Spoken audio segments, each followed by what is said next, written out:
like this.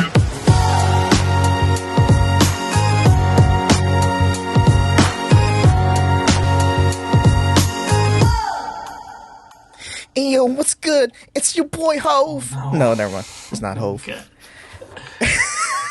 Okay, I see y'all with the new intro. No, We're working on it. I think he was trying tell. something. I couldn't tell if that was a face of disappointment, Marianne, but or disgust. No, it wasn't. No, I liked it. I was like, okay, but I was like, let me not talk yet, not ruin the intro, but I like it. Hey! Welcome to the Full Timers Podcast. I am Vila, I am ruined. Ricky. and we have a returning special guest, friend of the show. Let me find my clap button first. We have Marianne, M.A. AKA MA. Mama Whichever Tell. you prefer. M.A. Mama Tell. I don't know which ones you go by still. Depends on the stage. Okay. So, Good answer. M.A. is back on the show. Welcome back, M.A. How's it going? Hey, doing good. How are you guys? Surviving. Good. Still healthy, you know. Congrats, making it 2021. Surviving everything. The whole coup of the Capitol building and all that stuff. And Ooh. Right. What an opening. I know, right? Yeah, that's an exciting way to start the year. Was it the first week of January was the insurrection? Second week of January was the inauguration. Mm-hmm. And then the impeachment. That's still going Was on. it impeachment and then right. Initiation. The third week of January was what was the third? What was it? What happened third week? I just forgot all about that. Was it the stock thing? Was that the third week?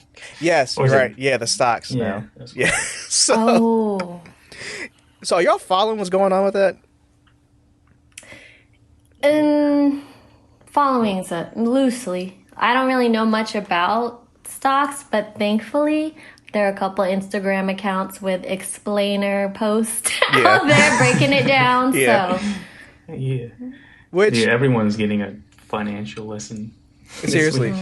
and from what I understand and what I've read, I'm all for what the people of Reddit are doing, like sticking it to the billionaires. So The hedge funding fat cats. fat cats, right. fat Gotta cats. take them down. I know, right? Did y'all, Ricky? Did you have stocks in not GameStop? Did you? No, I didn't. Oh damn! I feel like we all I just missed like a. watching it though. It's fun. I'm disappointed that I missed the opportunity to jump on it when I still could, when it was still low. Yeah, I was looking at it, but I was like, I don't know how far this is gonna go. And then the next day, like spiked way up. What platforms are you guys using? I'm on Like, do you Fidelity. have I'm using- Robinhood? Yeah, I'm using Robinhood, but now after all that stuff came out, Yeah, I trying read to about it switch. and I thought about it, and I was like, nah, I'm good. Does I'm a- that make you want to switch from Robinhood? Yeah, because they are very shady now. Not very in favor with the public Yeah, or myself personally. I'm not gonna plug any company, whatever, but I use Oh, Fidelity. right. I mean, I use Fidelity, but I mean, yeah, I don't know. Okay. I don't know if they're shady That's or what I'm not, looking but into. they were able to. They didn't close buying shares of GameStop or stuff like that. So I Yeah, bought from one. what I've read, they've been pretty good about it. Yeah, I bought one AMC just to, be funny. Support. Yeah, Oh, Yeah. to be funny. to To be fun. I was be funny hoping. or support, I bought it on Friday. I was hoping it would do something Friday, but I lost like a few cents because it didn't do much. Yeah, that's how it goes. Just give it time. Yeah, but Did you see it live while it was happening? Like, are you guys on Reddit too? And you saw? No, like I see trending topics on Twitter here and there, and I look at it. I'm not really actively following it. My I've been. I know looking some at it. people are. They're going crazy. who is? I'm just saying, they've just been going crazy on Reddit, on the subreddit, the Wall Street Pets. Yeah, It's pretty entertaining. Watching is. it all happen like live. I love the parodies that are coming out of everything, where like people are, making memes and stuff of people in hedge funds, and they're like, "Come on, y'all, how am I going to pay for this and that?" They're like, they got their boats in the background and their cars Yeah. and stuff like that. Yeah. it's it's wild too because like the people that did end up like the smaller people that end up buying the stocks. Oh, Rune left again. Yeah. I was gonna say that all the money that they made from the GameStop shares, they're gonna donate it to causes and stuff, and buy That's houses. So awesome. Nice. it's wild because like the billionaires are so worried about it, where it's for us like this is game changing, like life changing for us, Right. and they're like butthurt that we're playing the game that they've been playing all these years. Yeah, man. Def- Flip the script on them. Yeah, Yeah, People exceedingly. just got I mean, tired. overall, yeah, people seeing, like, just overall, people seeing that when they band together, even like remotely, the change that they can make. I mean, that's like the bigger message of like the whole thing. So that's pretty dope. yeah. If only we could band together to fight this virus, but you know. Right? Right. Buy some stock, also buy a mask. Go ahead. Actually use it. Use it. But And stay like 10 feet away from me, 20 feet if you can, but you know. yeah. Yeah, how are y'all doing? It's been a while since we talked. We texted here and there, but we haven't really had a Yeah. conversation, so. When was that last episode we had? Last summer, June-ish, July-ish? Was So it? like June 2020-ish, something like that. Yeah. Yeah, since then, Joe and I moved to Los Angeles, which if you don't live here, yeah, more on that later. But if you don't live here, you'll see just online, like, it's the epicenter of this whole pandemic in the States and like all that stuff. But it's, I don't know, I would say, and so everyone's always asking, what's it like there? Like, it looks so crazy, all those stories we're seeing. I guess when we moved here, since we only heard stories about LA, we didn't really know what to expect when we got here. Right. So for us, it hasn't been very different. It's been pretty like steady. Like, well, one, significantly, it's so easy to get around the city. There's like no traffic. It's crazy. It's like, Wait, like currently? I mean, there's traffic like there is back home in like, you know, Virginia and stuff like that. But the stories I've heard and pictures I've seen of like back to back, bumper to bumper all day, we have not experienced that here yet. So thankfully that's let us like explore the city a little bit faster in areas, you know, see more in a day than we probably would be if LA were really up and running. So that's one kind of like perk of it. But pretty much I guess it's like a ghost town kind of here. So like you'll see the streets are empty and stuff. People are still going to stores, retail stores here and there, and it's just like they're counting how many people they let in and out and stuff like that. But other than that, I mean, we've been doing, Joe and I have been doing Grubhub as a side hustle. So that's been crazy busy, of course, because all our restaurants are shut down. Well, they just opened up 2 days ago for outdoor dining, but indoor dining's been shut down for a bit. And so it's crazy sometimes when I get on my social media and then I see like people eating out and stuff like that. I'm like, what are they doing? And I'm like, oh wait, we're on the other side of the country. Like California is not like it is over there on the East Coast, but yeah, it's been chill. I mean, I've been watching the news and like you said, they're saying the epicenter is LA. Are the hospitals really overrun? Like how they say? Like, do you have a pulse on that or anything? I would say so. Like I've seen things here and there, articles about like if you have certain conditions that you would normally go to an ER for, they're not allowing people to go. Okay, don't quote me on that. But I remember seeing that somewhere like they're kind of recommending that they go to different centers first, depending on what it is. But yeah, I would believe that's true. Dang. I don't know anyone who's working in a hospital over here at the moment, but yeah, I would say that's true. I feel like Virginia, from what I'm reading from like the activists on social media and stuff versus what they're saying on the news, local news, apparently this activist is saying that like I think MCV's overrun right now. I'm not sure if that's accurate or I not. could imagine that. but they're not saying that in local news or anything. Like they're not making a big deal out of it. So I don't know if there's like a middle ground somewhere, or there's like some slight exaggerations, or I don't know. But Well, MCV is like one of the major hospitals in that area, in right? this tri county area, like Chesterfield, Henrico, and maybe Hopewell, out Petersburg, I guess too. So And that's the bulk of where like their research is coming from, I I think, right? that in UVA too, but I haven't True. heard anything from UVA hospitals. But yeah, I mean, here to me, it feels like they figured out how to navigate through their daily lives with the pandemic, Mm-hmm. and the people are taking it seriously. You know, they're maintaining social distance and masks, but they found some ways to still have a life. As far as like, for me, example, I go to the gym very late at night when nobody's in there, and I'm able to just Mm-hmm. space out from everybody else.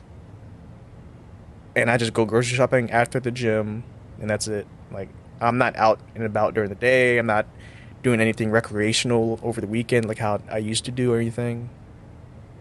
I mean, Yeah.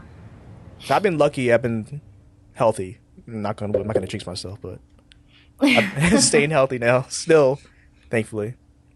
Now, Ricky, I know very you've doing the same thing that you've been always been doing, like staying home and chilling Yeah, and stuff. pretty much. Yep. But I guess you figured out a way to navigate through all this regardless too, right? Yeah. Yeah, again, like not much has changed, but Are Yeah. you guys around like at-risk populations too? Mm-mm. Like That's good. That's good. I ordered takeout when I'm like there's no food in the house during the day. mm, Like if I want burgers, I order takeout. yeah, I'm Um, still going to the grocery stores like in person, but that's like the only group of people Oh, I no, go no, no. around. I meant, sorry. I meant like, are you around any, like, when we were on the East Coast, we saw our parents a lot. And so oh that right. really factored in. And they're like, closer to 60s or over their 60s. And so that really affected a lot of our decisions. And it was tough because we had a lot of friends and even family members where we were on completely opposite sides of how to, like, do the whole social distancing thing and stuff like Yeah. that.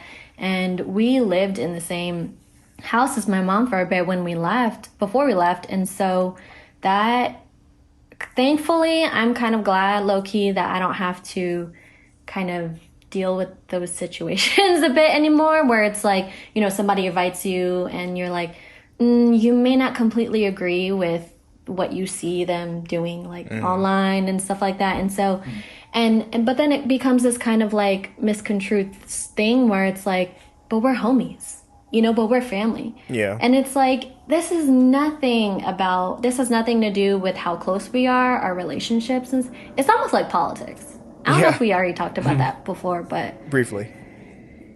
yeah. Yeah, We have it's like a unfortunate handful. that the whole thing about the pandemic has become political in a Right, way. But yeah. yeah, it's just makes it more difficult for everybody. And it's wild too. I've seen some stories reported, like even though the people that lost a loved one because of the virus, they're still very political in saying, "Oh, the mask is not going to help," stuff like that, yada yada. Like you would think, like a death in the family because of the virus would, like give them a reality check or change their mind about the situation, but I guess not. Right. Like I would agree that yes, there are some people who politically like took advantage of what was going on, but you can't, I don't know, the people who believe that that's all that this is about and it's fake. Like that's insane. Like I can't agree with that, but I can agree that there are people who took advantage of what's going on. Yeah. Dang, this episode's starting off a little too real. Sorry, that was spiraling. It's all Well, right. wrapping up kind of like 2020 and stuff like that, and just thinking about how you're going to move forward into 2021. It's still going on. It's still relevant. Yeah. Vern, there's a wire in front of your camera. I don't know what that is. Is that your headphones or something? I don't know. Looks like a payphone cord. There's I know. metal. I can hear you, man. We can hear you. You're good. So it was two questions I found on Ask Reddit, the usual place. I guess to do a cold open for us. First question from Ask Reddit. Knowing what you know now, what is something you wish you could redo? I feel like we talked about this, Ricky. I can't remember really what we said. It sounds familiar. Yeah. I think so. I gotta think about this one. I don't have one off the top of my head. Hey, man, you got one? Yeah. So last year I turned 30, and so my Thanks. life goals, made it. My life goals and all that stuff have definitely changed. So one thing that I would say, and Vila, I know you had a good you're lucky enough to have a good upbringing around this, financial stuff. I wish I would have listened to my parents or anyone who, was trying to tell me and really saved. Like when I first got my first job, I wish I practiced everything I heard, and now I'm like, oh man, retirement, all this stuff. Like, I'm like, why haven't I been saving over, as much as I wanted to over the past whatever years? And I don't know, my nieces, they are 16, 19, 18 or whatever. And these girls, they started doing a little side hustle, and they saved up and bought their phones in full. They bought brand new iPhones in full. So and I was $1,000 like, plus? what? Yeah. I was like, who taught you how to do that? Right. Thankfully, they don't have bills or anything to pay like that. But I'm like, even when I got my first phone at 16, I did the whole, distributed payment plan thing or whatever. I'm like, the fact that they had that learned behavior, that's crazy. You're That's almost good. done. Are you done paying your car? I got 4 months left. Dang, man. You got it when? 2017, so I'm 2 years ahead. That's awesome. You've Yes. been really aggressive with that. Yeah, because I'm trying to move Yeah, out. man. I'm trying to get a house next. That's the goal. Yeah, man. They say so I just recently started looking up a bunch of stuff about that, buying your first home. And I think you'll be good, but definitely 2 years out from when you want to buy your home, there's a lot of stuff that you want to consider with how you move your money, your accounts, and stuff like that. And so, man, I'm just 21, why didn't somebody sit? Maybe they did. Maybe I wasn't listening. Somebody sit me down and be like, look, take a portion of this, put it here, leave it there. Yeah. Yeah, I wish when I started working, was it 17 years old? I wish I knew how to invest my money or something, being financially literate. Ricky, freaking Alex, yo. So, his cousin, so what, 17 still, 18 now? 17. He's about to turn 18. Oh Soon. gosh, so he is Time flies, man. very financially literate. Is that overstatement, or is that just about right? No, I don't think. Oh, dude, he owns his own business. He's running his own shop at 17. That's crazy to me. It blows my mind. Yeah, so That's him and amazing. his cousin opened up a shoe, a hype beast type retail store at VCU. So he's flipping sneakers. He has a Tesla now. Him and Ricky about to get a house. Nice. Yeah, looking at him, I'm like, damn, what was I doing at 16, 17, 18 years old? I was watching Not Pokemon bad. and playing video games and stuff. Yeah. But you know what? You know what I think? Okay, not to make excuses by any means for our generation or whichever, but I will say access to information. Yeah. That, yes, there were same information. There were talks going on around us, TED Talks and stuff maybe here and there on YouTube and books and stuff like that. But these kids, like on their social media, this stuff is kind of being thrown in their face, depending on who you choose, you know, to follow as your influencers. Right. A lot of these conversations are really just being put right in front of their faces more frequently than. See, every time I say it, I'm like, I feel like I'm making an excuse for myself. But I kind of get that, though. I think I agree with that, too, for sure. Like, back when we were that age, it was harder to kind of filter out what was the legitimate like things to do and not, you know. So yeah, like you said, like today it's like super easy to find what you want. Yeah. I feel like too, like at that age, for me at least, it just didn't feel cool. You know?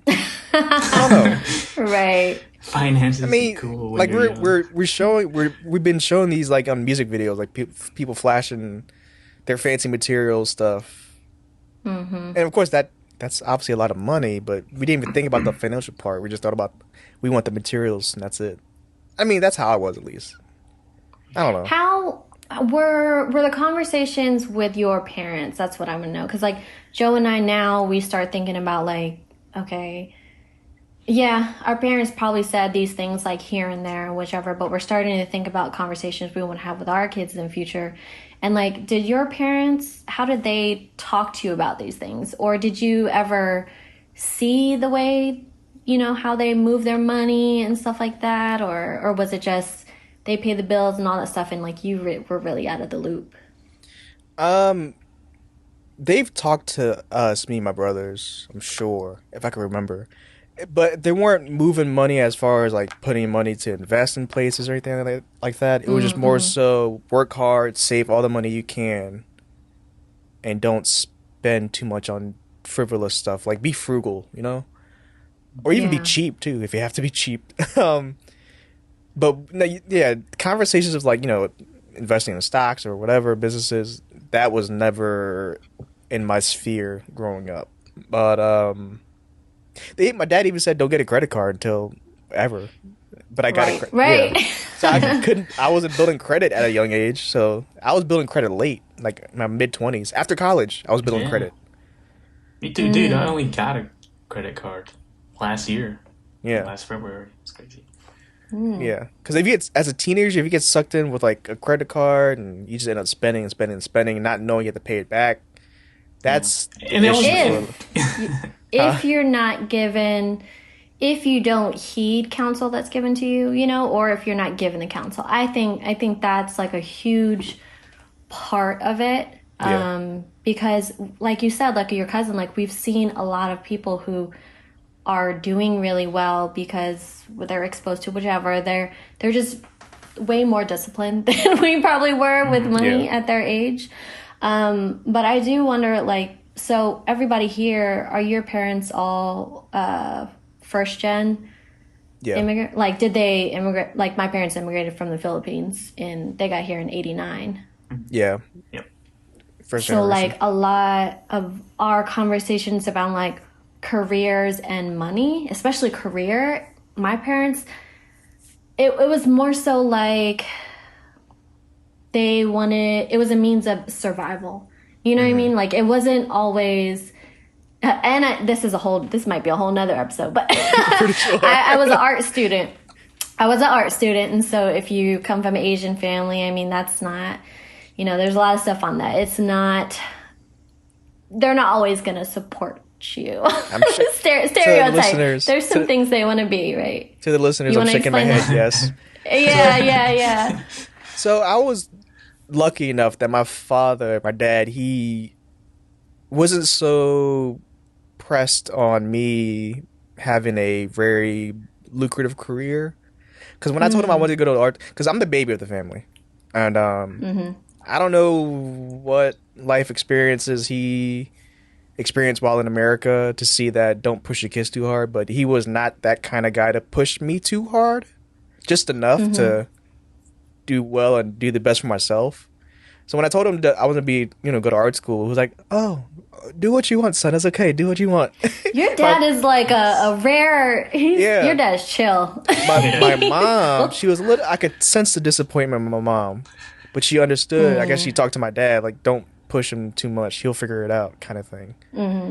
But yeah, I've heard other stories of other Asian children, like, you know, they go to school to do pharmacy or doctors or some other field. I don't know, and like they were, I guess, pressed to do that by their older, you know, the older generation, the parents, uncles, whatnot. But I didn't experience that firsthand. Ricky, do you know if Tina was pressured into doing anything else other than art? I mean, his brother tried to get him to be like a 911 operator. Oh, a dispatcher? Yeah. Oh. That would have been the worst job for him. Did he have connections in the field or something? Because that's very specific. I mean, my uncle, he works for the police department here. Okay, so he was it trying to was get more so his like, brother. I got someone who can get you a job, kind of. Yeah, basically. Yeah. I felt like his kind of dream was to have like a lot of his family members just work for like, the Right, police right, right. departments and all that. Oh, right. Yeah. Wait, did he try to But, get you to like- join? And not that I can remember. I don't think Okay. I wouldn't have done it anyways. You almost went to the You probably Navy, just right? laughed it off. Or Air Force? Yeah, I almost did that. Yeah. I think that was his idea originally, actually. Now that I think about it. So there was that. Oh, really? Was it? Yeah. Dang. Yeah, I mean, I'm thankful that I was not pressured to do something I didn't want to do or end up liking. Like, I don't think I would see myself as a doctor. So, I don't know. Did your Well, that's great. He just wanted you to just in general kind of be find happiness in general. yeah, And that probably stems a lot from their background and things that they experienced. yeah, for sure. But of course, my mom does want me to be rich, so I could give her money. So So she can relax and retire Yeah, I and know. chill. I You know? yeah. Yeah. So back to the But what- question. So something we wish could redo. I thought of one now. During college, I wish I could have networked more, or even tried harder to do better in college. I don't know, because really, from what I can remember, I kind of half-assed it in a sense of like I just did the homework and the projects just to pass, and that's it. I didn't really do anything else as far as, you know, go to those like functions where you meet people and the careers and stuff. I don't know. I mean, we went to college together, so did you feel like Yeah. you took advantage of all the opportunities? There's a lot more that I would have wanted to do, Right. but I would say I'm like I just recently was digging through some stuff that I did in college, and I think I had a fairly good college experience as far as like meeting people and like doing things. However, I wish that I made more and sustained more of those like professional career oriented like connections. Right. Yeah, I was Mine going were that like, direction I know too. people who know some people, you know, or like, but we're all in the same plane. But like we have a cousin who just she had a social life and all that stuff, but she also was very involved with her organization, where she was maybe like, I don't know, pretty young, and everyone was a lot older. And that really took her to some pretty great heights after college and like right after college. So yeah, I would say, man, I wish I kept in touch with more professors or like people who are generally in a field that I don't know, I thought I might have went to. Yeah, But I think also too, at the same time, when I was in school, I just didn't know what I wanted to do after. I think that was my issue too. yeah. But is that much of an issue though? Because I mean, navigating Well, through like- all that, like, I don't know. Go ahead. Imposter syndrome, right? I mean, that's something that we're going to cycle through at multiple points in our life. But the great thing about college is that when you tell people you're a college student, a lot of times like they know what stage in your life that you're going through, that you're still digging and trying to figure stuff out. So they'll either see you as like a sponge, and then they'll like kind of grab your hand and help you get exposed to a lot of different things. But like that's an acceptable place to be at that stage in life, Yeah. early 20s or whenever you go to college. It's all Yeah. I mean, for me, I discovery. feel at that time I just felt lost because I mean, even in art school, like I don't know what field I wanted to get into after, career wise. Like even when kinetic imaging, like it was very abstract and obscure. Like there was no set discipline for that major. Like if you're a Yeah, it's graphic very design student, experimental. yeah, if you're a graphic design student, you have a design job in the future. That's your pathway, quote unquote, and I don't know other stuff, illustration. Kinetic imaging is like a whole wide range of things you could do. Like, let me see your reel. What is this? Like, it was more fine arts than it was, like, I would say the graphic design department was more, maybe their portfolios were focused on more commercial work, or more work that employers could actually see. Okay, I can see what you can do for our company. But like for kinetic imaging, it's like, all right, you have these fuzzy blocks floating in space. What can you do with my soda brand? You know what I mean? So I really think it, maybe if we just, or if we had been exposed to more content where that's telling us like, hey, this is what you need to create to get noticed by these types of companies. But I also see, given that our department was more fine arts, more experimental, why they wouldn't want to do that. Right. You know, I they think could offer a class. the missing connection probably But was how can you interpret this brand into your style kind of thing. And I think that's where the connection was with kinetic imaging and uh, business world artists, creatives. So yeah. yeah, that's my wish I could redo. Ricky, you got one? Oh, what can I redo? I don't know. I'd say just in general, I wish I was just like more disciplined back then. Oh, Because yeah. when I was in school, I was terrible. I just didn't care about anything really. Yeah, I'm Didn't. surprised, Ricky, when you said that. Like I always thought you were like, you just did your homework and that's it. I didn't realize you just. No, I was terrible. I was really bad. I would not do But a don't lot feel of my bad work. about that. I I mean, mean, I you've haven't. seen a lot of stories like, like Gary Vee or whoever who talk and how they speak very loudly, how they feel about school and stuff like that. But and what are your thoughts on that? You know what I'm talking about? No, I was gonna say I don't think I know who that is. What's his last name? Gary. Basically, Gary Vee. Oh What is yeah, his last name? Vander something. I don't know. Yeah, yeah. But he's like an entrepreneur and he comes from a family of businesses and like he basically like screams like you don't need school. You need something to drive you though. Yeah, I definitely agree with So, that for sure. I guess what I'm saying is, I wish I had the work ethic that I do now. Like, Yeah, if I had that back then, I would be a lot better prepared for where I am now. I guess.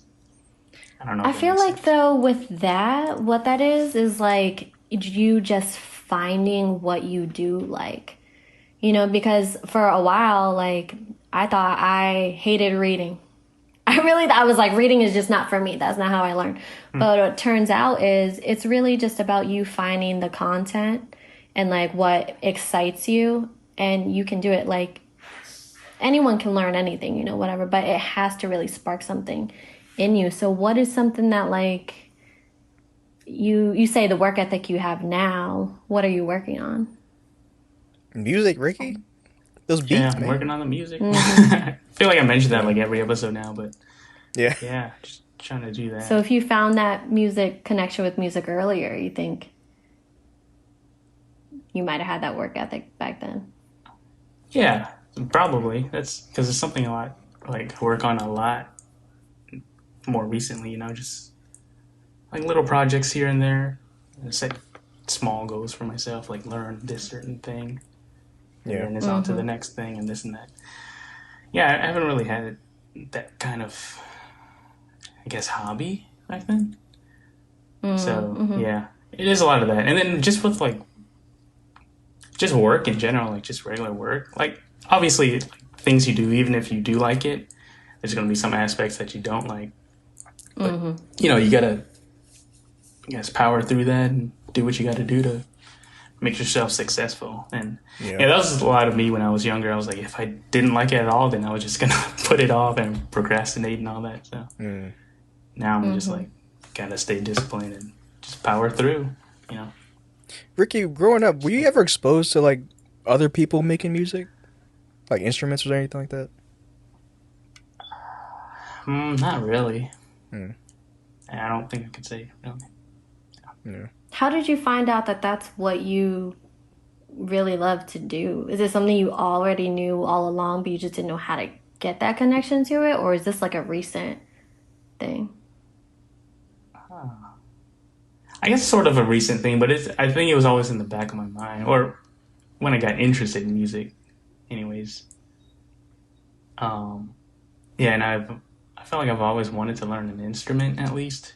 But yeah, more recently, I've just been like, I really like music, so I just, try to put something down and, I don't know, I guess express myself, Right, and learn like how to like do all the engineering. Yeah. And all that stuff. Put in the work and all that. Yeah, it's great. Nice. Yeah. Rune, what about you, man? What do you want to redo in life? I choose a different career. Oh, really? Oh, yeah, or have a different field or something. Yeah. Is there Go back to school, go back to school, learn another trade or something. Anything specific that you have in mind now, or just that idea period? Just none really right now. Okay. When I was a little kid, I had a lot of ambitions, but not anymore. Dang. I bet you do. What were your ambitions as a kid then? Being a police officer, a fireman, chef, photographer. You can still do some of those things. Right. Yeah. Be a big realtor or something. Somebody big and well known. Well known. You'd be famous, huh? Yeah. Well, you started with this podcast. You're already on the way. Yeah. Yeah, that's the thing. I mean, it's a cliche, I guess, but I thought about doing a solo podcast, but I need some ground support first. Any idea about what? Look at that face. About what? What's the podcast about? I don't know. I don't know about calling it the Room Podcast or something. Okay. I figured it might make the internet. You never know. Yeah, what'd be dope about that is like you could be on the run anywhere, whatever, and just record and then about that at one point I thought about doing some Twitch because I saw a bunch of people had started doing Twitch. There you go. But then I was like, I got to sit at the computer for, for a while. What, Vila? So, you went to culinary school, right? Yeah. What about it now that got you not interested anymore about cooking or being a chef? I don't know. Maybe it's the technique, or maybe it's the I don't know. It's something now. I don't know. You think it's because you're the industry? Oh, God.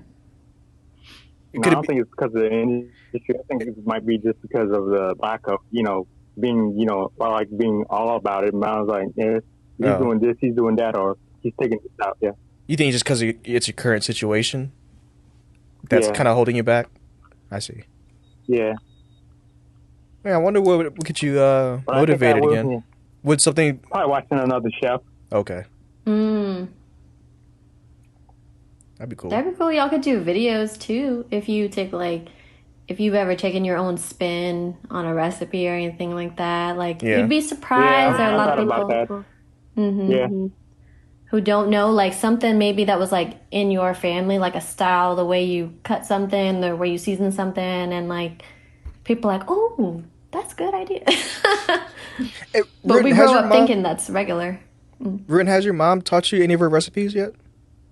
Huh? Has your mom taught you any of her recipes yet? Yeah, I can make them, but it's not. Yeah, but it's not as good as mom's. As with her. Okay. I mean, it's close, but like, yeah, I don't have the wow factor like mom does. Gotcha. We'll talk after the podcast. You know how you like to talk after the podcast. I just got that. Spoiler alert. Yeah. We have one question. Oh, and Go I ahead. had another idea, but we'll talk after the podcast. There we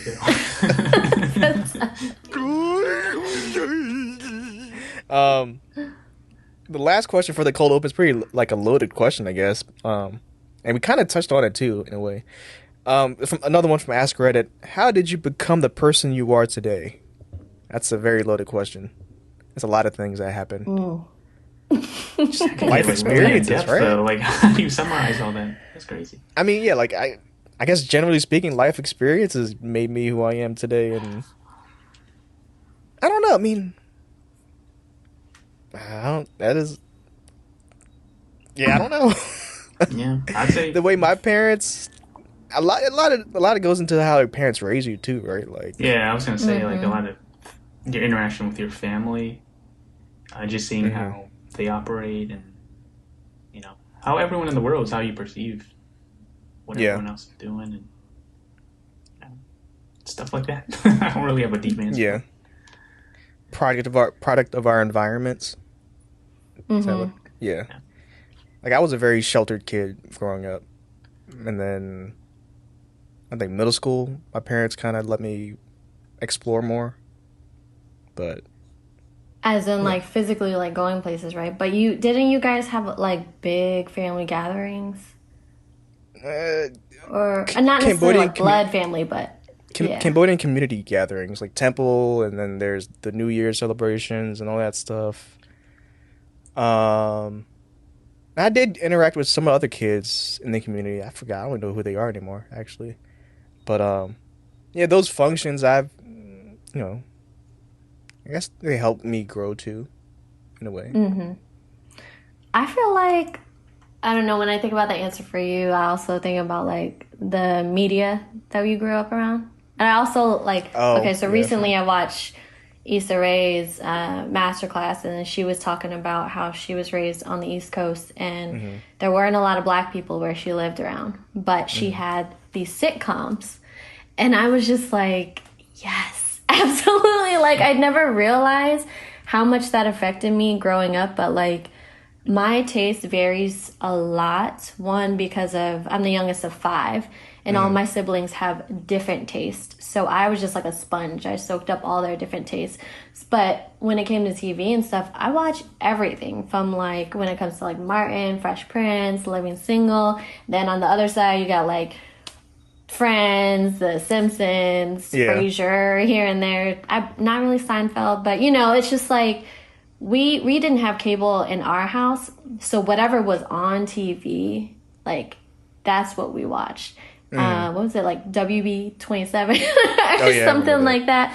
Whatever came up on that. And so I love that I've kind of had that diverse palette, and I never realized how essential that would be for, like, kind of where I am now and how the internet has grown and stuff. And same thing with music. I mean, on one side you're listening to, like, Boyz II Men, DMX, whatever, and then you have your, like, NSYNC, Backstreet Boy, and so, like, I know in college that's one way that me, you, and a lot of our other friends, like, really connected, like, without even really knowing each other, but just, like, at a surface level, the fact that we all had those same interests and stuff like that, I mean, that was great.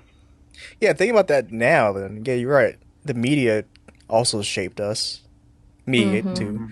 So, growing up, it was always 90s hip hop. That's what my older brothers listened to. Wu-Tang, Bone Thugs and Harmony, other deep cuts. But TV-wise, my oldest brother was into wrestling and other stuff. My other brother was always hip hop, like recording music videos on VHS. So I absorbed all those realms too, in a way. Not so much as you did, Emma, but I was watching. What's funny? What's funny about that, you saying that, is, like, we talk about this all the time, me and Maria. So, like, when we first met you, like, yeah, we have a love for hip hop and all that stuff, but when it came to rap, like, I remember when you found out, you were like, yeah, and you were throwing out all these names, and then you were naming all these Nas songs, and I'm like, yo, I can only name his hits that have been, like, on the radio, like, mainstream pop. Low-key felt a little embarrassed, but I'm like, but yeah, no, you definitely have more of that rap knowledge than us. I Yeah, I mean, that's how it was growing up. The old 36 Chambers. I don't know if you're familiar with the Wu-Tang 36 Chambers, man. Yeah, Like, Biggie. yeah, But like yeah, we only knew their mainstream. Yeah, and I watched Pokemon too, also, and Power Rangers and Hey Arnold and all the Nickelodeon Cartoon Network stuff. Right. And those shows definitely shaped me, like Kenan and Kel and all that. We mentioned this a lot, Ricky, too. Like probably the first episode. Sure. Hey Arnold was definitely a life shaping show. Huge, man.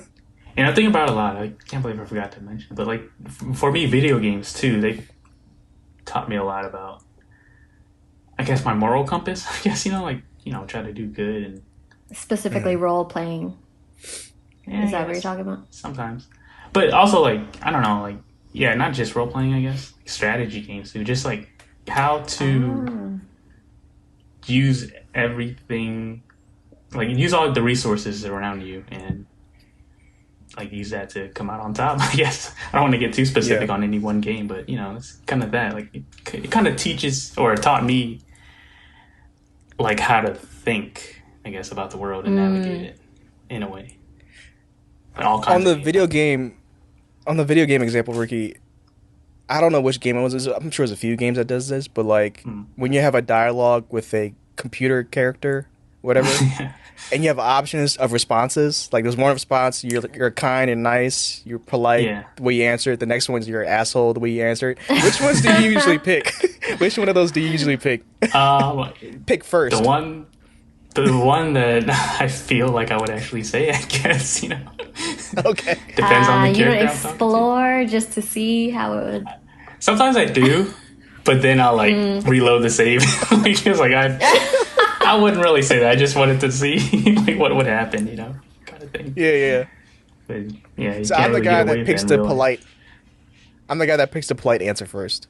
All right, like every time. But then I go back around and pick the asshole answer to see what happens. Because it'll be so different. Yeah, so I guess that kind of goes into the segue of the topic of the show. It's what's next in life or in general, which is what's next. I thought about this topic because, well, over the pandemic and lockdown, just, everybody's losing jobs and not being able to work. And I'm like, man, how secure is my job? Which is secure. I'm thankful for that. I just got me thinking, like, what if it's not secure? Like, what if I'm in the other people's shoes?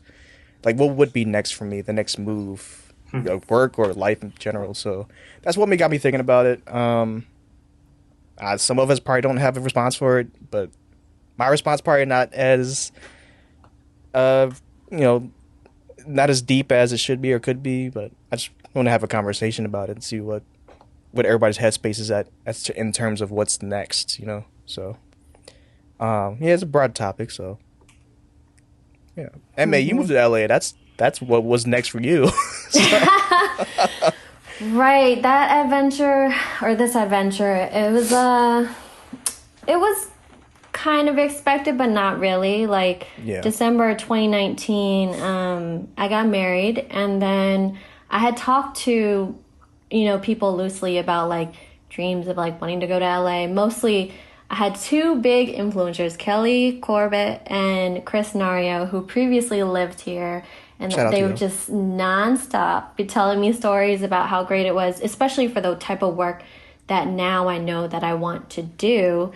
But like the wedding was, weddings are a big topic. They will always have their drama and stuff. But Vila, ours was a production. Like, to keep it plain and simple, we definitely tried to do a lot. And I think, obviously, a lot of that comes with my nature of being in the production world, like, through high school, college. And specifically, I mean more like, I guess, with doing stuff with, like, state, like, kind of theatricals, I guess video production and stuff like that. And so I tried to do like come up with a lot of different projects and like didn't really factor in different things that could come up, so I didn't really give us kind of like a safe way out just in case. So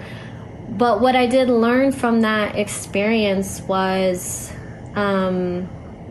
like I said, like more about where I wanted to be. There were a lot of things that went wrong, and like, but a lot of things that, you know, worked out well. But reflecting on all of that and thinking about like, you know, why were my expectations what they were, and how could I have done better with the resources that I had and stuff like that. And so just in general, I started thinking about like, I need to be in that area professionally. So at that time, I had transitioned from visual arts field, and I still am in grad school, and I'm in the education field currently. But I realized that I had spent way too much time away from the art field, and that's a lot of what we tried to incorporate into the wedding and stuff. And so I'm like, maybe, you know, I'm not necessarily was I trying to erase that part, but maybe I missed it and need it more than I thought. So now that's kind of what prompted us to move to LA in general. However, it wasn't until maybe in the summer, Joe's brother-in-law Joe's brother got word that he was getting stationed in San Diego. And so being the younger sibling, we were like, yo, let's tag along. Like, they're going to Cali. We've been just generally talking about going to Cali, and we were like looking at apartments in Virginia and stuff and like that, because we're like, all right, we want to move out and da-da-da-da.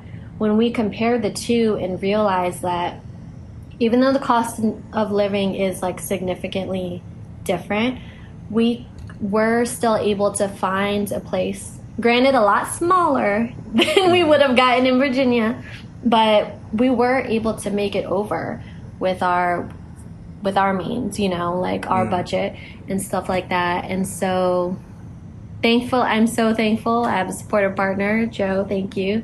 And I remember one day just being like, hey, what if we go with them, you know? And he was like, all right. Like, literally, that was how it went down. If you know Joe, he's so chill. And so, and then, you know, I love to plan. So I just started planning the hell out of it. And literally, like, maybe a month and a half later, we just packed it up and we left. And it was an amazing experience, like, decluttering through stuff. So what I would say is, like, 2020, my theme of 2020 was, like, decluttering both physically, mentally, just doing a ton of reflection, and just kind of getting ready for, I guess, kind of like where your question is now, you know, like plans for the future and stuff like that. So what's tough about my situation now is once I turned 30, I had that conversation. I was trying to confront, like, 30, what have I done? Am I where I, wanted to be and whatever? And so, but thankfully that didn't last too long. I, forgave myself for, whatever, what is the word? I'm trying to think. Whatever. How different it is from where I thought I would be from where I am now. So going through that conversation of acceptance and just kind of realizing, like, it's never too late, like you're going to go through so many things in life. You're going to experience so many different changes, transitions, like, live in it, ride that wave. Yeah, I definitely agree. I was going to say that before. It's like never too late to do anything or experience anything. Mm-hmm. If it's completely up to you, you don't have to close any doors. Yeah, think about all the knowledge and perspective that you've gained so far. That's going to set you up so much better for had you had those opportunities earlier in life. You never know. Exactly. Maybe it's better that it worked out now instead of before. Yeah, that is true. Because think about it. If you were moving to LA at a younger age, like say after college, you think how much different you would have, your experience would have been. Like, would you be wiser then, or like, you know what I mean? Like, yeah, like this, I your would say decision no. making? Yeah. I would say my stories probably just would have been 10 times wilder. Like, thinking about like the experiences I've had, like, of who just mentally, like how I've grown, having access to certain resources here in LA, that would have been insane. Who know, in good ways and bad ways, you know? So who knows? Yeah. If you, I think in general, if you were to gone out there to a big city like LA or New York at a young age, you will probably be growing differently than how you are now at an older age. So, I mean, yeah. For me, I thought about this because when I was on Ty Dolla No Signs podcast, shout out to Ty, that episode or his show in general was just talking about like how did you get into what you're doing now, like creatively, career wise, stuff like that. And that episode I was just breaking down every step of the way of how I got to where I'm at now. And thinking about it, like I thought that my previous job at the marketing agency was I thought I was there for a long time, but thinking about it, was like I was only there for 3 years. Right. I thought I was there forever because I was doing so much stuff and I had so many hats on at that job. But just in 3 years though, and it ended the way it ended, and now I'm at my current job. And like, how long? And it got me thinking, like, how long is my current situation gonna last if it doesn't last forever? Like that's where I thought, like, what's next for me? What would be next for me? And then, I mean, I thought about it before, and I don't know if I'll be still in town or moving out like how you did, MA, or I don't know. What? I mean, you always got a place. You always got a corner. You know, I just know. we only got 500 square feet, but we can make something work. I'll just use your backdrop as a blanket or something. Yeah. No, but yeah, before I got accepted to work what I'm doing now, I was looking at other cities. I looked in San Fran. Apple was hiring for a motion graphic designer at the time. I think they still are. I think they always are. I don't know. After college, I applied to ESPN, and they're based in Stamford, Connecticut. I applied for WWE. I got the interview as a motion graphic designer then. But I didn't have the means to move at the age of 23, 22, whatever it was. And I didn't make that jump because I didn't feel comfortable going out on my own with nothing in my pocket. So, I mean, Right. that was my story then. So, I mean, it's tough. If I was put in that place now, I probably would have jumped and moved to Connecticut or wherever. So, I really thought about it too. You mean like if you had For the WWE chance tomorrow? Yeah, not the chance, but like if I had the money that I do now and the experience that I do now, I would have made that jump to work different state. So You say that like so. You mean, I don't know, if you phrase it differently, like with everything you have now you have the chance to, instead of saying you would have. But I know what you're talking about. I guess that was the question. You know, what we would have done in the past. But it's like, yeah, you have that chance. But I do wonder if you kind of were. I know one element that I didn't really talk about with too many people was that the fact was like family. Like where Joe and I were, we had been long distance for a while and we had lived in different cities. And then right before the wedding, we moved back home with my mom. And so, or I had been with her for, I'm like, how far back should I scale back on this? Okay, so real quick, real short. All right, right after college, I worked in like DC for a little bit. And then I eventually went to Boston for a bit. Then my dad passed away, and I moved back home to Virginia with my mom. So she, for one, I didn't want her living alone, but also I, would be lying if I wasn't saying that was a lot for me as much as it was for her. And eventually I left the city for a bit, and then I came back. But the thing about it is what made it so hard for me to come to this decision to leave for LA this time was the fact that I'm the youngest of 5. my siblings are 6 to 10 years older than me. They all have their own houses. They all have their own families. My mom has this, our big family home that we grew up in. And so for me, it was hard. Like, I won't say it was unfair. Like, I'm grateful for the role that I have in the family, but like, there was just the guilt looming over me that was like, how can I leave her alone? Like, granted, my mom is a rock. Like, she will ever admit, how many times have I seen her cry in life? Yeah. Barely. And so, like, she would never hold me back from wanting to be on my own or start a family on my own or whatever. But there's this kind of like unspoken conversation or like, feeling, this lingering feeling. And like, some people have actually talked to me about it and said, older generation, they're like, I can't believe you left your mom, and all that stuff. Yeah. And it's like, it sucks to even have to be in that conversation. Like, when is it, I don't know, like, what right do I have? Like, is it fair for me to say, like, this isn't fair? Am I just going to sound like a spoiled brat? Like, I'm the youngest. Why am I the one who has to be stuck with my family, living at home, And I think, eventually, yeah. I don't want to, like, it's like, you don't have much very long in this episode, but, like, without getting too deep into it, it's like, we do still plan on maybe going home eventually, or we are finding different ways now that we're remote on having that connection, strong family connection. Like, distance isn't everything. It's also about how frequently you call, how are you messaging each other? Like, there's so many different ways to have a connection with somebody.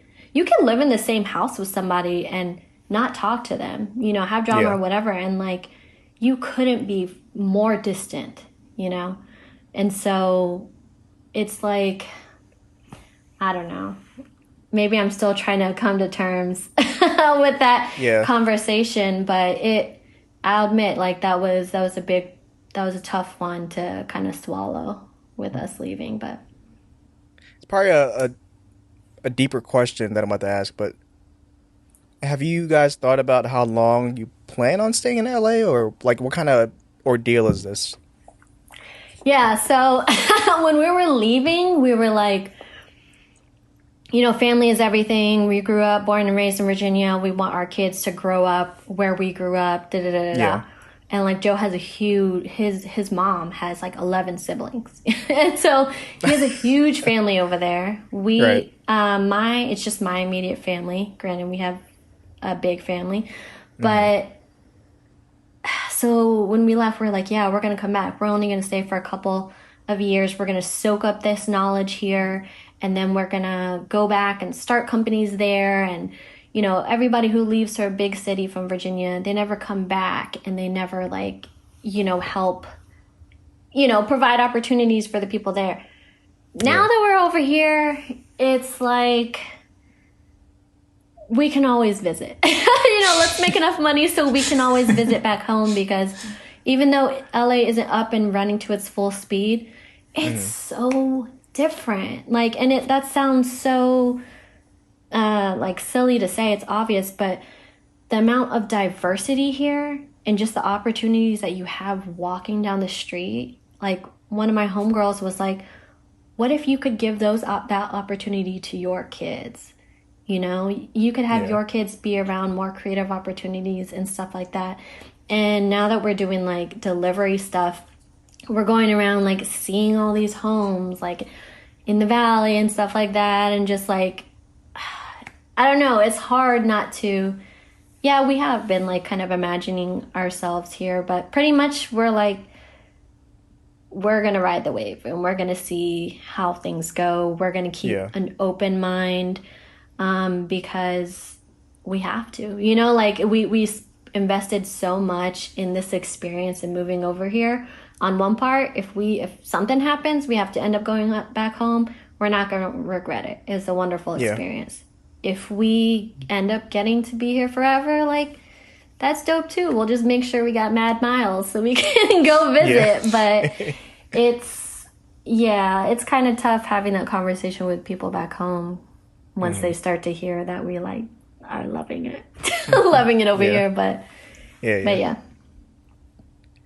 Yeah, for me, by no means I'm looking for a new job. I'm happy what I'm doing where I'm at. But it's just one of those things like, what if it doesn't last forever? I mean, sure, it doesn't last forever, but, you know, that was just on my mind for the past few months, earlier in the months. I don't know. Or the lockdown.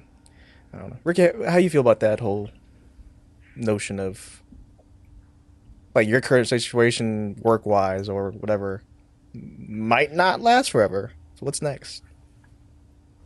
I don't know what's next. I really don't, but Yeah. And that's okay, too, because nobody knows, man.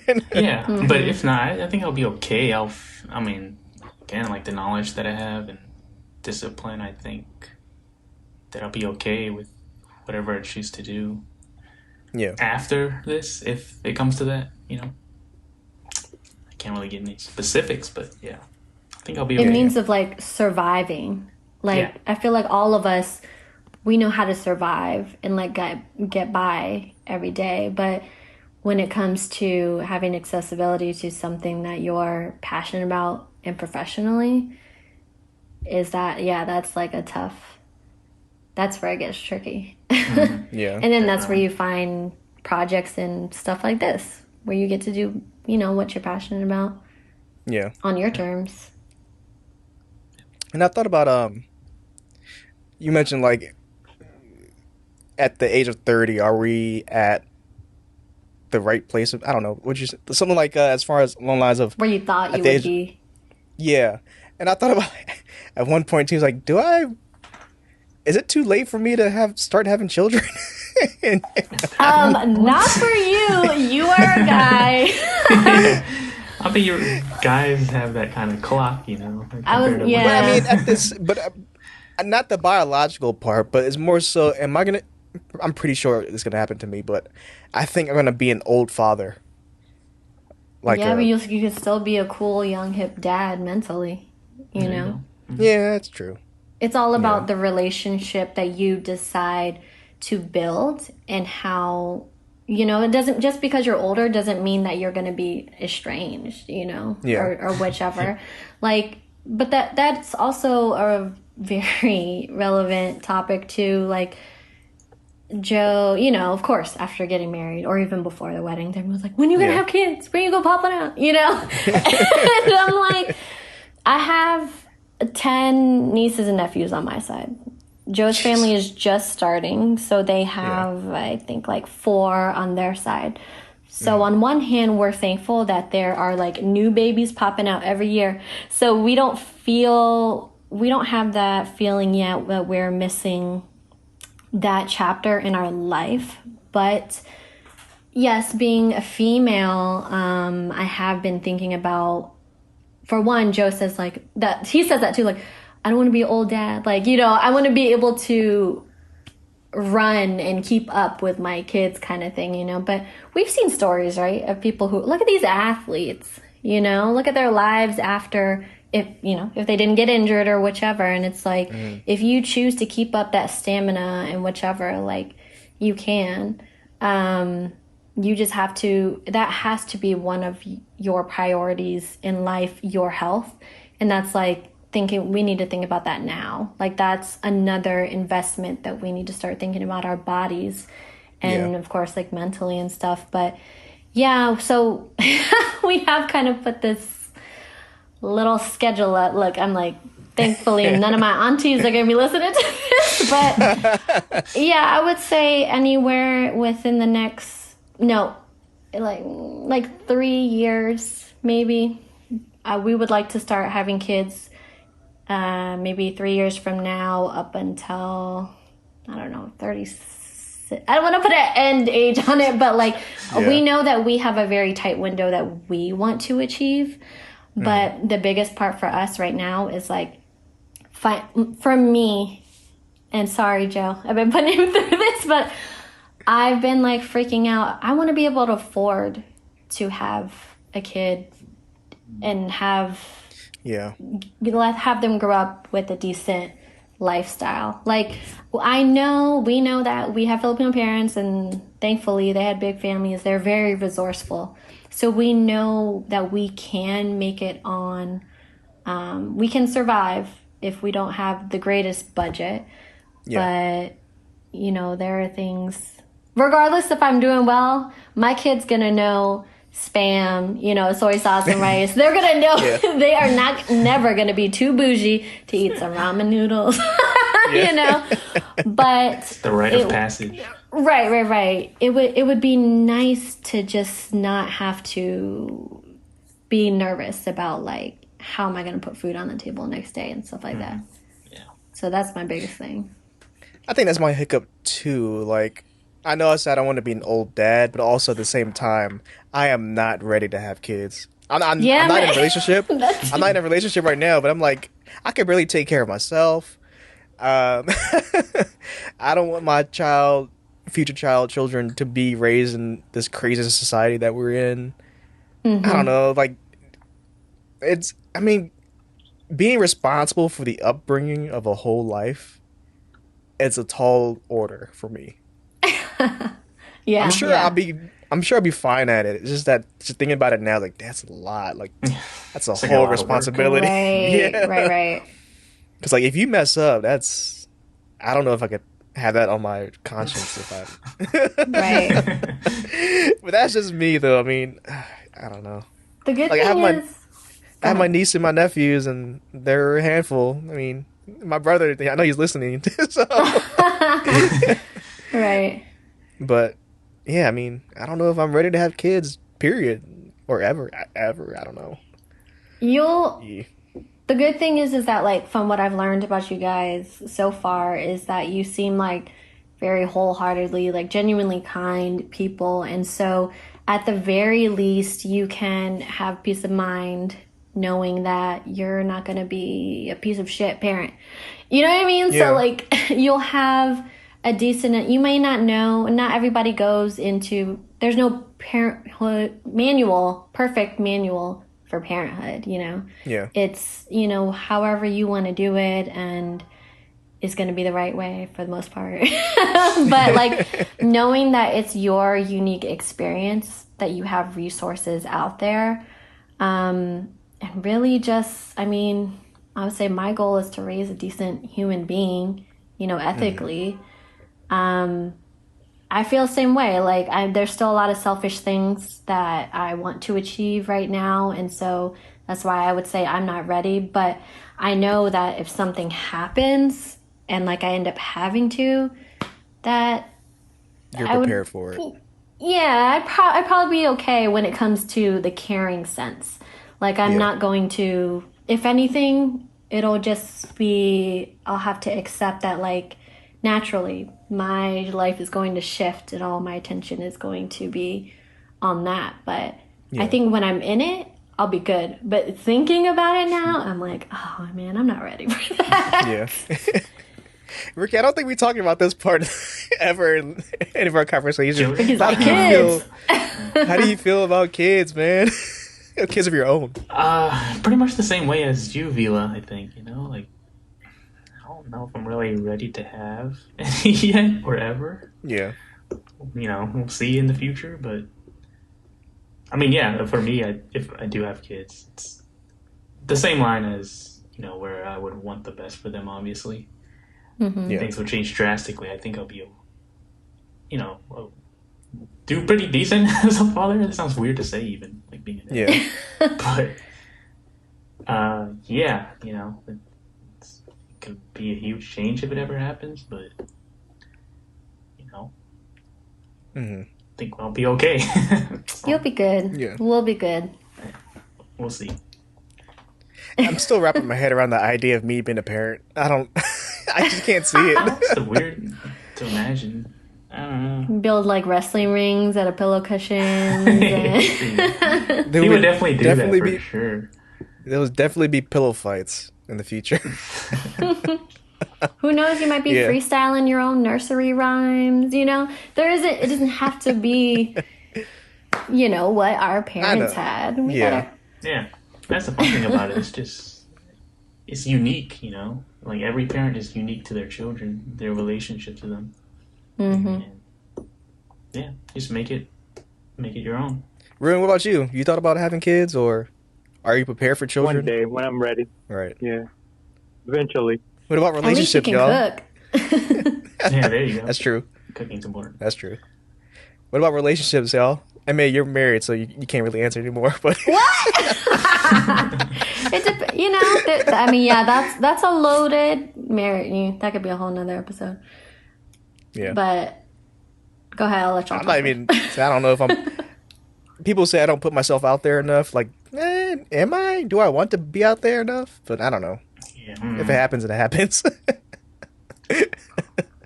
Yeah, I'm not really focused on that right now. I'm just getting my life in order, and then I guess Yeah. we'll see after that.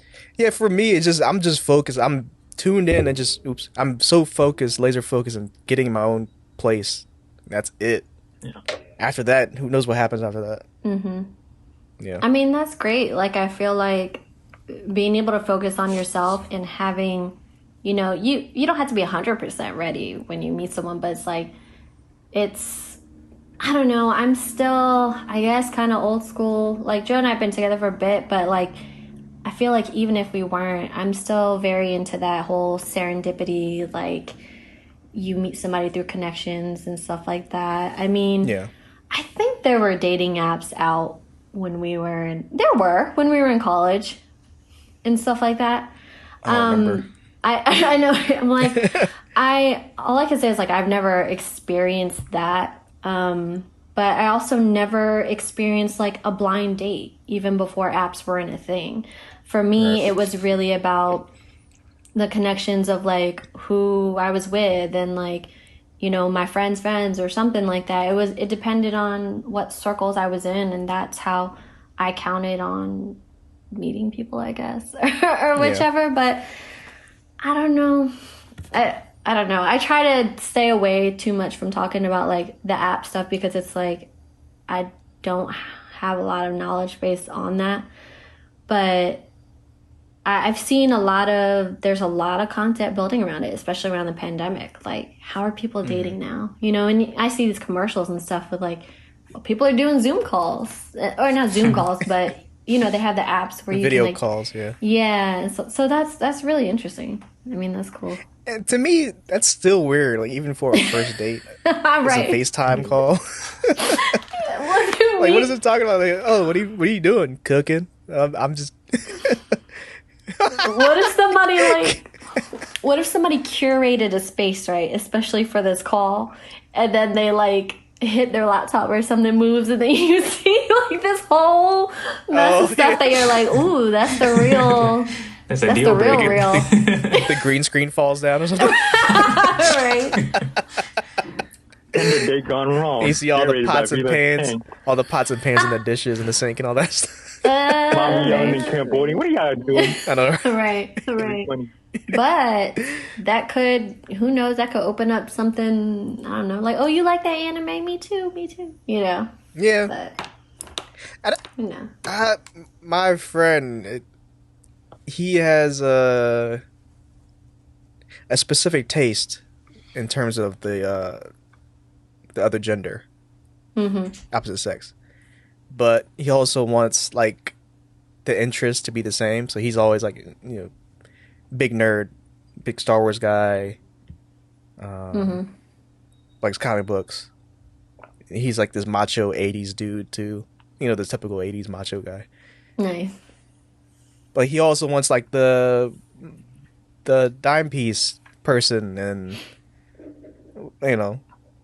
but he also doesn't want them to be materialistic too. So I mean, Well, the good thing is that combination does exist out there.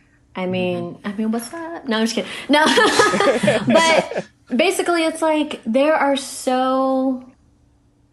Okay, can we scale that back? I'm like, let me not. I wasn't saying that like, hey, I'm available. I was saying like, like there are so many different combinations of people. You will never know their interests. So many diverse Yeah. things unless you get into those circles and talk to those people.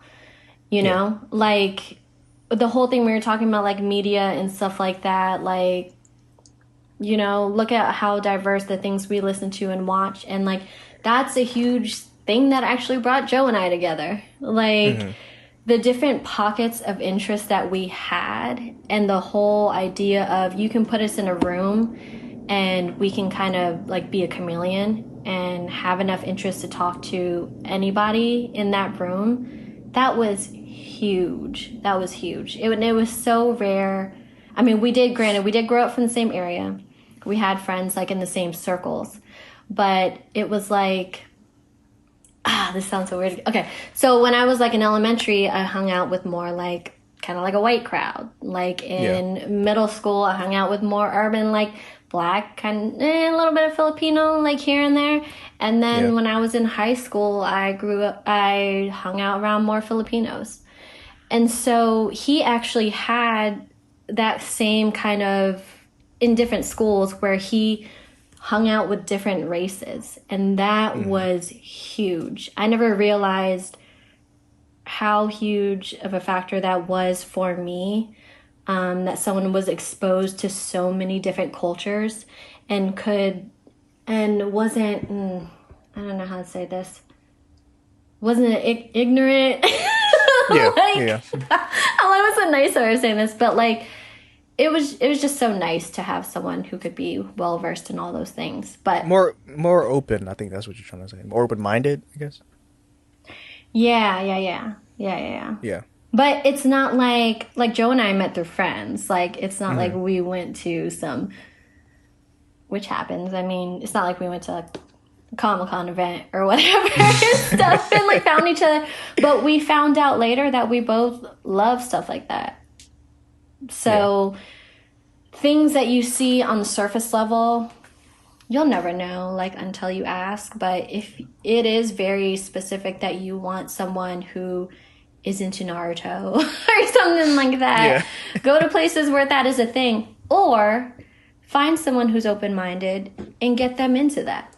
You know what I mean? Like there's a lot of stuff that we introduce to each other that, you know, just grow with each other. Yeah. So maybe just find someone open-minded. It's one of those things you can't really gauge off of Tinder or Bumble. So Right. Or all it is just the picture and that's it. If you're on there, try to like incorporate those little nuggets into your photos or something like that. I don't know. I think my bio says I could beat anybody in Mario Kart. And no pizza is safe. That's what my bio says. No pizza safe. That's a good one. Catchy. And I put Mario Kart in there. If people like Mario Kart, it's get it on cracking. Right. So you are on the apps now. I mean, I'm on it, but I'm not on it, you know? Right. Okay. I get what you're saying. Active, really? It's just you're there. Not on the prowl. No. But you're available. Yeah. Okay, ladies. I just hope nobody from my work sees it because it'd be really awkward. I don't know. Who knows? I don't know. But you know what's great? If they swiped, wouldn't it? Right. Or beautiful. Yeah. Or a beautiful experience. Who knows? I don't know. Ricky, you're not on it, right? No. Okay. Yeah. Not yet. I don't think. Not ever. I don't know. He's on that. What's Twitch? that platform? No. Steam. That music. Where you put your music? Oh, SoundCloud. He's on SoundCloud, y'all. That's his dating platform. Hit him up. Yo, if you like beats and lo-fi beats, hit up. I don't know. Water's murky. Yo, that's been a good conversation. It's been a long one too, about an hour, 30 minutes. Yeah, it was very introspective. I just enjoyed listening to you guys talk more than anything. I was into it. I was like, just fly on the Feel wall. free to cut and edit where you need to. Yeah, some parts. There you go. We hadn't had a deep conversation in a long time on the show, so thank you, Marianne, for joining us on today's episode. Thanks for inviting me. Yeah, no problem. Thank you for saying yes. So we always end the show with shout outs. I would like to shout out Marianne. Welcome. Thank you. Ooh, I don't know how many more times I'm going to say it, but thank you for coming on. Shout out to my homeboy Varak in the back and his fiance Kenya. Oh, congrats. y'all. Shout out to I don't know who else to shout out. Shout out to Ty Dolla $. I don't know Ricky, who. you got shout outs? Wait, You you always have got to Ricky. do this again, didn't you? I guess I got shout out to my brother. He's always listening. Shout out to Joe. Who else? Joe Pete. Yeah. Shout out to the other ladies of apartment 315. Was that your apartment back in college? 315? Something like that. Yeah, yeah. The book I club. don't know. We'll talk about book them club? later. Yeah. Okay. That's all I got. Ricky? Shout out to my family, as always. That's all I got. Yeah. Rude? Shout out to Vila and Ricky. Shout out to my boy Kicks Bowman. Shout out to Moment Brand. Shout out to my job. Shout out to my boss. Big thank you to mom and dad. Oh, and shout out to the curbside people. Oh, like who bring you your food and stuff? Yeah. Essential workers. Essential workers. All right, MA. Spotlight's That's my on you. one. That's my one spot. Shout out to all the essential workers, everybody taking care of us right now, everyone contributing to any cause that's helping make some great change in the world, and of course, family always. So You could find us on the social medias, the show, at Instagram, Twitter, Facebook, at Full Timers Pod. You can find me on Twitter and Instagram. Also now, you guys, you could find me on chess.com. If you guys want to play me on chess.com, send me a request, and I will beat you in less than 20 moves. So you find me on all those places at Velocron. Ricky, where they can find you at, Ricky? Oh, wait, what'd you say? your plugs now. You can do your plugs now. Oh, couldn't understand. SoundCloud.com/watersmurky. That's where I have all my beats. And if you stick around to the end of the show, we'll play a beat for you from there. Yeah, a little snippet. Yep. All right, Ruin, your shout-outs. I mean, no, your plug, I sorry. already did my- Your plug, sorry. Oh, plug? I don't have any this week. It's your, all right, cool. your, Not this week. your future plugs. Get ready to subscribe to. Emma, It's a brainstorm. Emma, you got a lot to plug, right? I'm a filter. All right. If my website, I got a new website up. Got some workout creators blog. It's www.itsmaryanne.com. So itsmaryanne.com. You see all my artwork and old stuff on there. And then Instagram is at Team JPMA. So at TEAMJPMA. That's it. What was one last thing I wanted to do? I don't know if we have time for it, but I was gonna do it anyway. I'll cut it out if it's too long.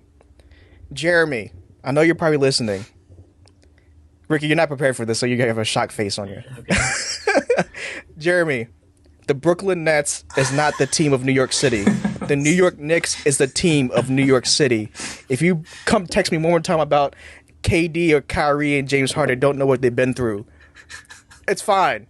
They're not the team of New York City. Brooklyn Nets is the embodiment of gentrification in NYC. No New York City native say they root for the Brooklyn Nets. They are New York Knicks fans. Anybody that says they're a Brooklyn Nets fan, they're not from the city. They're from like Idaho or something like that. Go back to Idaho with that.